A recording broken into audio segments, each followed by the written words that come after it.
Welcome to Taiwan Talks. I'm Albert Chiu. Since Donald Trump assumed the U.S. presidency, the promises he made on his campaign and his policy proposals have faced scrutiny over whether they will become reality. Trump's top priority is trade. He has already announced plans to impose tariffs, not just on rivals like China, but also on allies, including Mexico and Canada.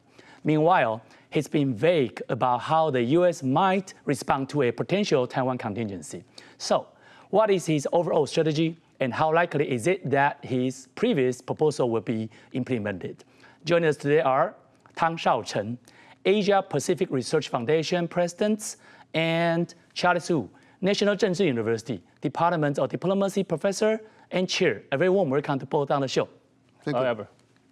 Some say that one reason why Kamala Harris lost the election to Donald Trump was that she and former President Joe Biden struggled to address inflation effectively. However, Trump's preferred approach, imposing tariffs on other countries, could worsen inflation with imported goods becoming more expensive. Why then is Trump so focused on imposing tariffs despite saying that he will tackle inflation? President? Mm-hmm. You know, Trump is a typical populist figure, yeah?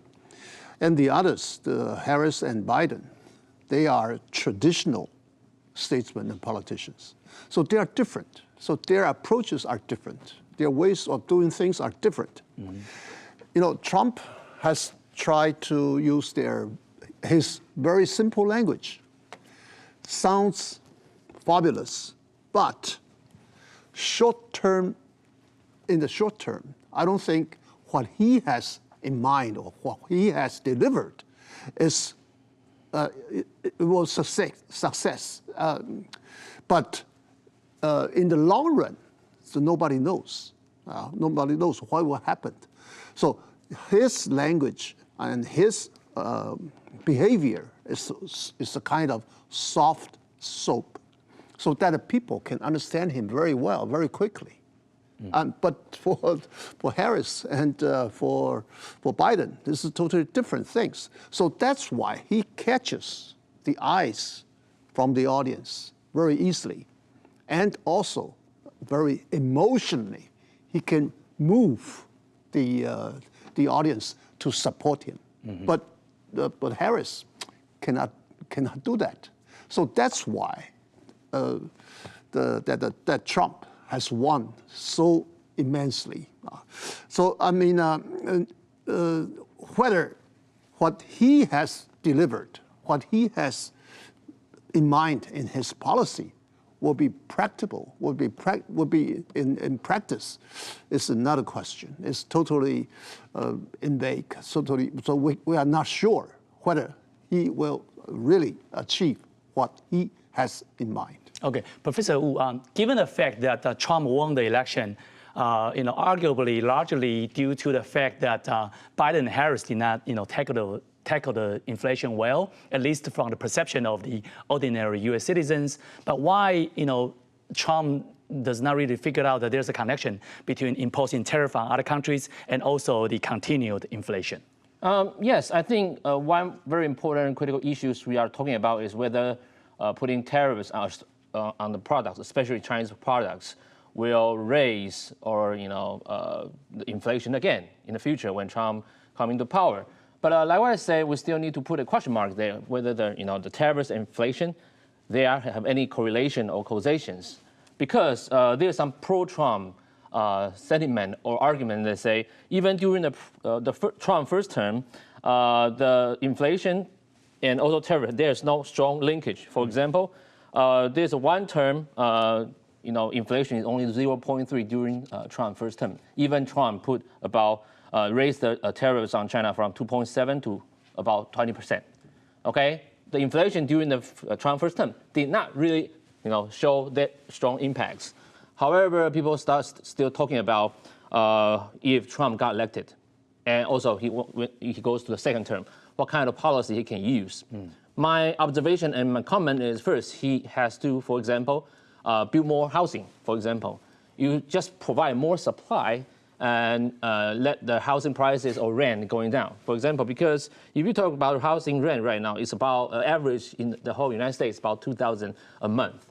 It's 3.3 higher than last year. Okay, so if Trump wants to stop or even slow down the inflation, especially on, for example, the housing or the rent, he can build more houses. Second, probably he can control the interest rates. I think the weapon or tools Robert Powell used to stop or slow down the inflation, I think going quite well. And I think Trump, he also mentioned that he will let the Bob Powell stay until 2026. Especially Powell can control the Federal Reserve and at least maintain a very stable interest rate. Third, I think labor shortage will be linked to the inflation too, because there are so many kind of causal effects on the inflations, and I think if Trump can provide a very good labor policy, which means he can provide enough laborers, probably it can also stop or even slow down the inflation. President Tang, do you agree with Professor Wu's comments that there's not necessarily a connection between imposing tariffs on other countries and the inflation rates? Normally, if you raise your tariffs, that will cause an immediate inflation. Yeah, but what would happen with Trump? So I will say it's more or less. I can say short-term pain is for sure, but long-term gain is uncertain. Because Trump tried to raise the tariff on the one hand and try to relocate the manufacturers from outside of America to the United States. Yeah, but that's the point, because as I said, the inflation will come up very quickly, but the jobs from the manufacturers, they need time to relocate, to build the factories and so on. So they need some time. So that's the difference, and that's the gap between the two. Because Trump tries to use the manufacturer to diminish or to decrease the inflation. But I think it's very, very difficult. It's very difficult for him to raise what he wants to raise. Okay, let's turn our attention to China. We know that China remains Trump's primary target for tariffs, given China's weakened economy, as we already seen in the past, at least in the past a couple of years, since the kind of close down of the pandemic. Will Trump's tariff policy hurt China's economic performance even further? If so, how? Professor Wu? Like I say, China is the major trading partner with the United States. Last year, China bought about 42 billion US dollar products, occupy totally about 15% from their imports. The products they bought, like furniture, electronic products, machine and plastic, and even some cars parts. Some people say if Trump put more tariffs on China's products, it will make the Chinese products prices getting higher, and China started to losing money. I think it's for sure, because some predictions, also observation shows that if the new tariffs come in, China probably will lost about 5 million job opportunities. And also there will create impacts on the China GDP growth, about 2.2, okay? And for example, Xi Jinping, they expect, they want to reach about 5% of GDP growth. But if the new tariffs come in, it will be 4.5, probably, the GDP growth. But like what I say, this is one issue is some people talking about if United States put tariffs on China's, for example, EV cars, okay? Because they are worried about China's electronic vehicles. They are so cheap and also very productive. But like I said, United States only import very small portion of Chinese EV cars. For example, the major brand China export to United States is the Geely. Okay, the Geely and Volvo. They produce about the brand called the Polestars. They only sold to United States 2,000 EV cars a year. So if United States put the tariffs on China's EV cars, I don't think it will create impacts on huge on the car industries. President, what's your comment on this? You kind of going to hurt China, from Trump's tariff policy? In the short term, yes, but in the And long how? term, Would you explain it? in the long term, it's not for sure. Yeah, in the short term, the amount of the export from China to the United States will decrease. Yeah, will be decreased, and also the GDP from China, and also the unemployment rate will be tackled. Yeah, and China tries to devaluate its currency to tackle on this issue, but whether it will be successful is another thing.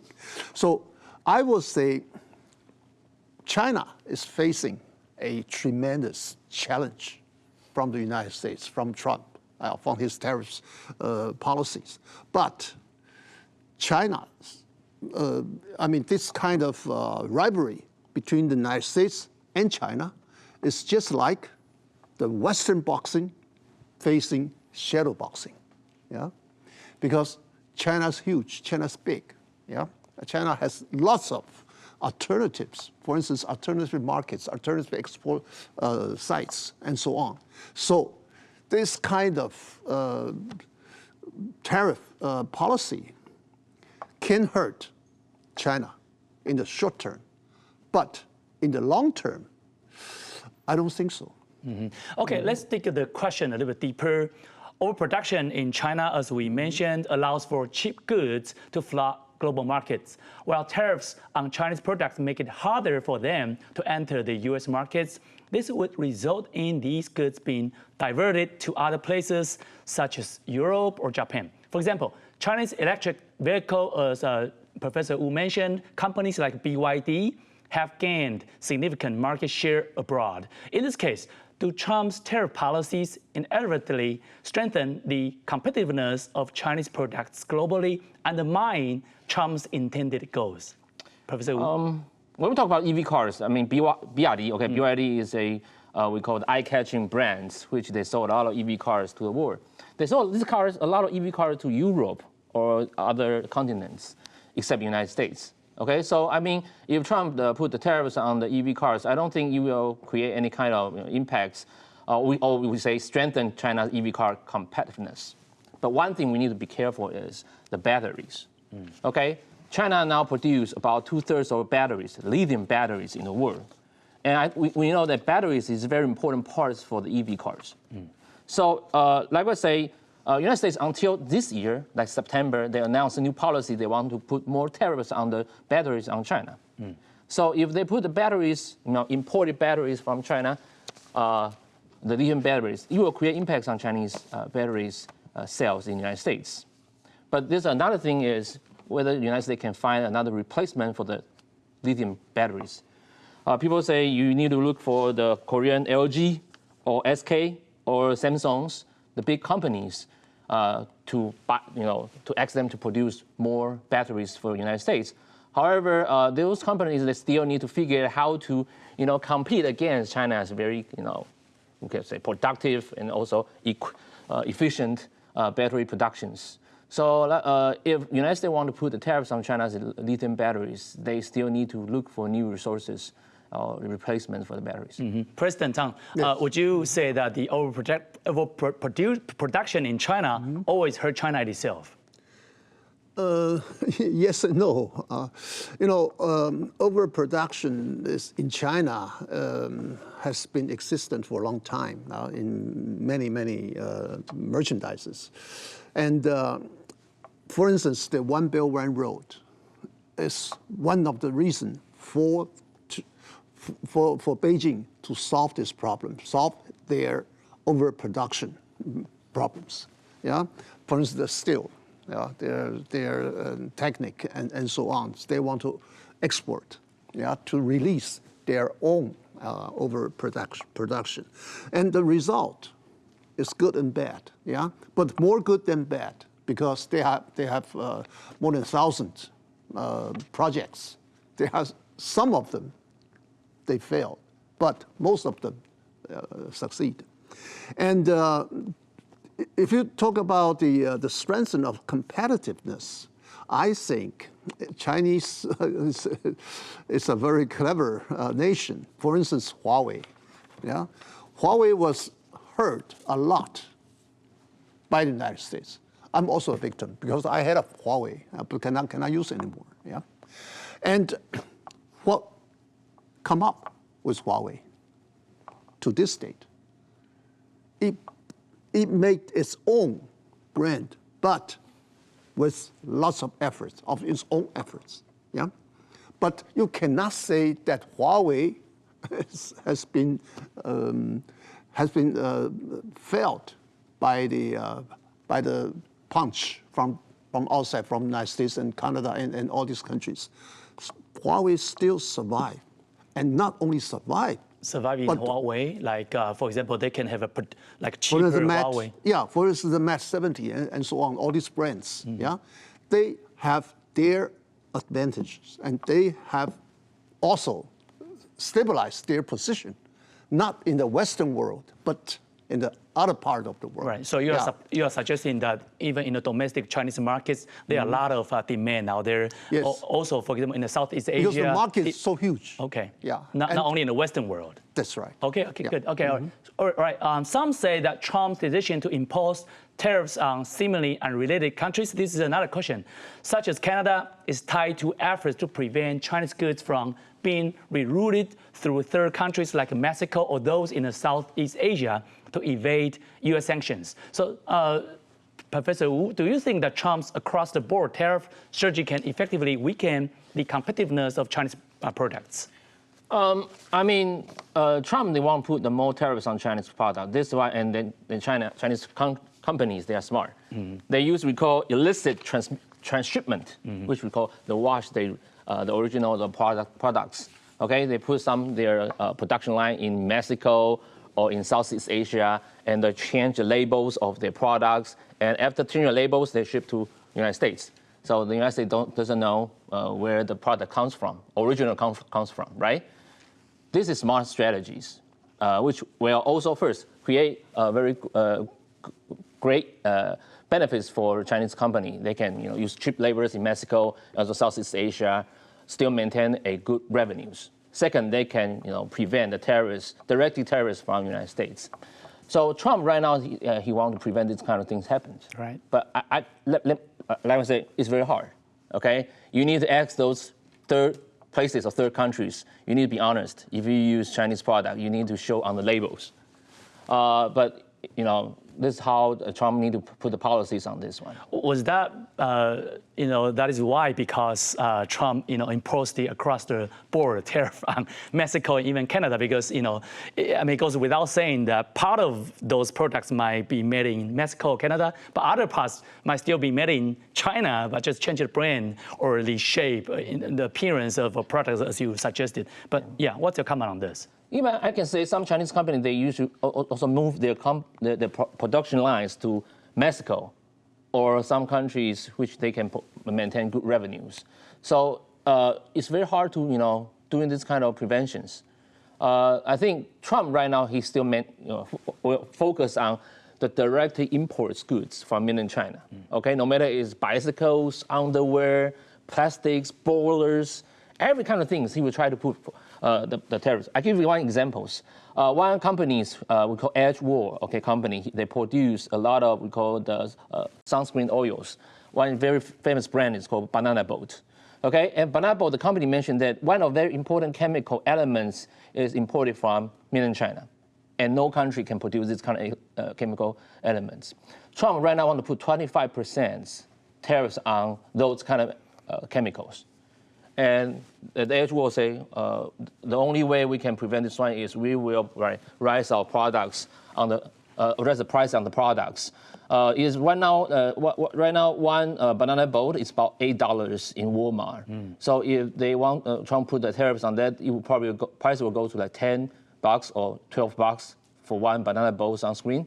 So like I say, the more tariffs on Chinese products will really create a huge impact on the coming prices in the United States. It itself, right? Yes. Okay, President Tang, what's your comment on this? Do you think that this Trump's kind of proposal to put tariffs on third countries, against indirectly on the Chinese products importing, from China to United States, is not going to be not very effective? This is a kind of catch and hide again between a cat and a mouse, yeah? Because the main purpose from the United States is China. This is clear. But China hide itself in many, many countries to wash their side of production. So the United States tries to use the rule of origin to verify their products, their manufacturers, yeah, whether it's from the third country or more from China. So it is a very painstaking process, but still effective. So I think that if the United States put efforts on this, it would be effective. Yeah, that depends on how much effort they want to put on this issue. Okay.